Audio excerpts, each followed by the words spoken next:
பத்திரிகை நண்பர்களுக்கு வணக்கம். சென்ற மாதம் டிசம்பர் 20 to 24 வரை சென்னையில் மெரினா கடற்கரையில் நம்முடைய தமிழ்நாடு முழுக்க இருக்கக்கூடிய மகளிர் சுய குழுக்கள் அவங்கெல்லாம் சேர்ந்து ஒரு ஃபுட் ஃபெஸ்டிவல் உணவு திருவிழா முறையாக ட்ரை பண்ணுவோம். நாங்கள் அதனால தான் திறந்து வச்சேன். நான் அமைச்சர் பெருமக்கள் மேயர் எல்லாரும் வந்து திறந்து வச்சோம்.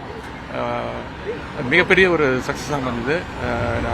5 நாட்களில் வந்து கிட்டத்தட்ட 3 லட்சம் சென்னை மக்கள் வந்து இந்த ஃபுட் ஃபெஸ்டிவலில் வந்து கலந்துக்கிட்டு அவங்க சமைச்சதெல்லாம் ருசிச்சு சாப்பிட்ருக்காங்க.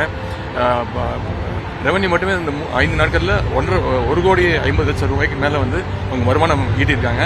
அதற்காக சிறப்பாக நடந்த உணவு திருவிழாவுக்கு மகளிர் சுய குழுக்களுக்கு ஒரு பாராட்டு விழாவும் சர்டிஃபிகேட்டும் இங்கே கொடுக்கப்பட்டிருக்கு.